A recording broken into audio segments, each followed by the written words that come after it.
Para po sa lahat ng may asawa o sa may mga partner. Mayroon lang po akong nais i-share sa bawat isa po sa atin.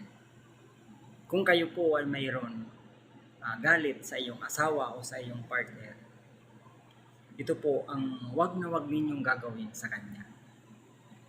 Wag niyo po siyang pagwiwikaan ng masasakit na salita.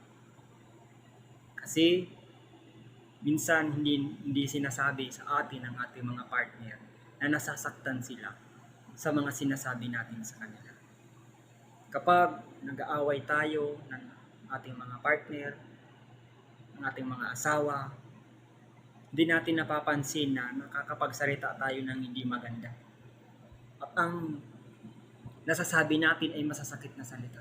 At ang masakit na salita ay mas masakit pa sa sinaksak ng kutsilyo. Kasi ito'y tumatago sa ating puso. Kutsilyo, lumilipas ang sakit, gumagaling. Pero ang sakit ng salita na tumatama sa puso ng tao, matagal pong gumaling at matagal mawala.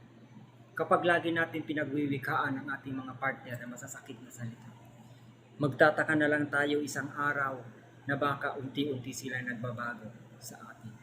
Nawawala yung tiwala nila sa atin, nawawala yung pagmamahal nila sa atin dahil ang kanilang puso ay napuno na ng galit. May mga babae po na sadyang malihim na hindi nagsasabi ng kanilang nararamdaman. Kaya kapag hindi natin maiwasan mag-away o magalit sa ating mga partner, kung hindi mo kaya hindi magsalita, pumunta ka sa labas, sumigaw ka na lang. Doon mo na lang ilabas ang iyong galit sa pagsisigaw. Nadadala naman sa maayos na usapan, nadadala sa maayos na pananalita kung ano man ang ating mga pinag-aawayan ng ating mga partner. Basta ang mahalaga sa bandang huli, ang asawa mo pa rin ang iyong kakampi. Huwag natin silang pagwiwikaan ng masama. Nung kinasal tayo, sa may mga partner na kasal, nagsumpaan tayo sa harap ng dambana na hindi natin sila sasaktan. Hindi, mamahalin natin sila habang tayo'y nabubuhay. Patunayan natin yan. Saksi natin ang Diyos ng sinabi natin doon.